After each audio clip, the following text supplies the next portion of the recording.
Hey guys, welcome to episode 10 in our 3-a-day multiple choice past paper questions marathon.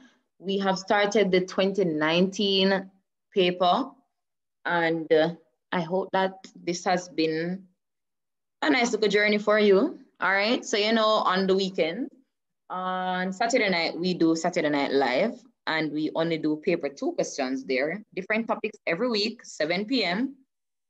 But here you get your daily nugget at 3 p.m. Mondays to Fridays. We are at our 10th episode, so it means we're ending week 2. And when we're done today, we'll be at our halfway mark through this 2019 paper. All right, so let's go. I will not hold you any longer. Okay. All right, so we go straight to question number 28. So today we're doing 28, 29, and 30. All right, this one says the determinant of the identity matrix is it 1, is it 0, is it undefined, is it -1, etc. 2 things you need to know. How do you find the determinant of a matrix? And what is the identity matrix? How do you find the determinant of a matrix?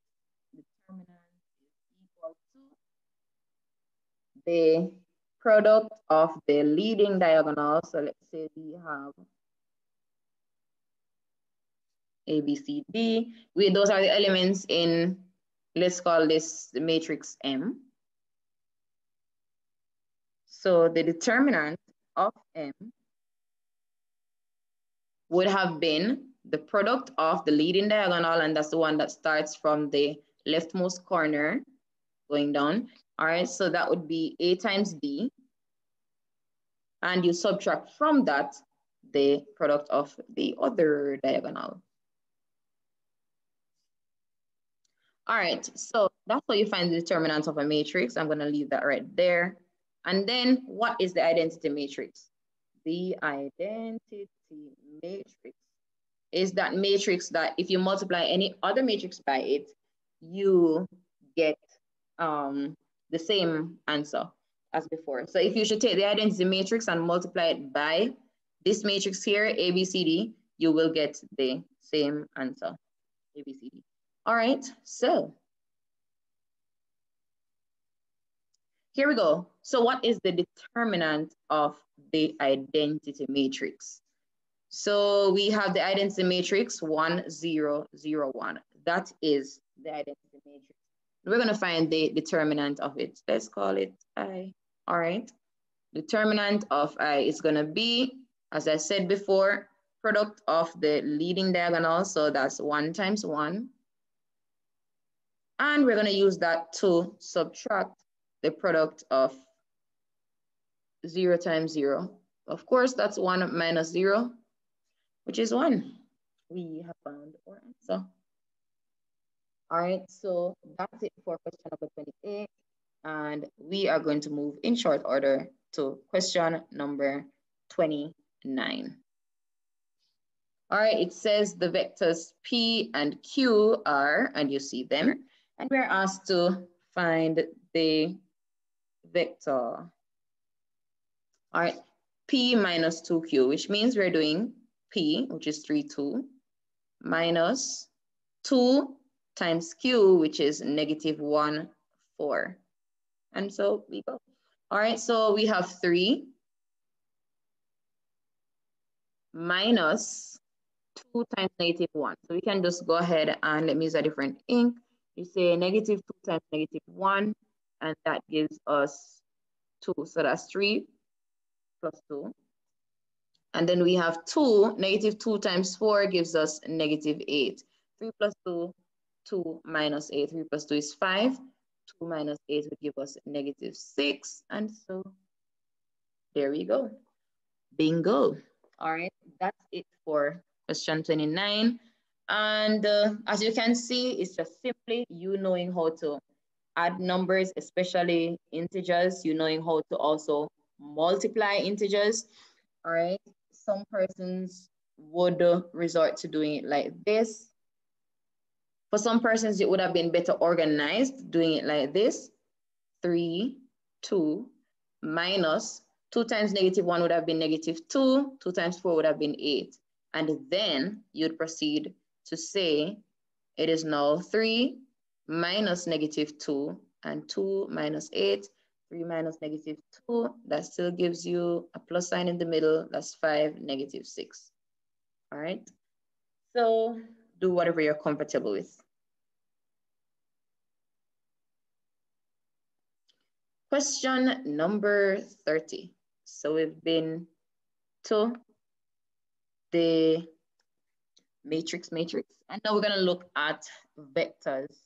So this one says that in the parallelogram, which is W, X, Y, Z, XY is the vector U, vector XY is equal to U, and vector XW is V. All right, and we can see that they are right here. What are the things we need to know about a parallelogram when you think vectors? If the vector xy is u, then wz is also u. They're parallel. If xw is v, then yz going the same direction is going to be v. We also need to know that if xy is u, then yx is -u. If wz is u, then zw is -u. If xw is v, then if we go in the reverse direction, wx is going to be -v. All right, so here we go. We want to find WR, which means that we need to know, let me get rid of some of these. We need to get from W to R. I can go that way. I can also go from this direction and go that way. All right, so I'm going to take this first one. With WR, we could go from W to Z and then go from Z to R. All right, we also know from the information of the question that R is the midpoint of YZ, and we can see it on the diagram. And just so that we don't assume, they have told us specifically that it is the middle of the line. All right, so what is the vector WZ? That's going to be U plus what's the vector ZR? Now, we know that YZ would have been V, which means RZ would have been half of V. But now we're being asked for ZR, which means we're going in the negative direction, which is -half of V. All right, and we would have now been complete, U plus half V. So our answer is indeed A.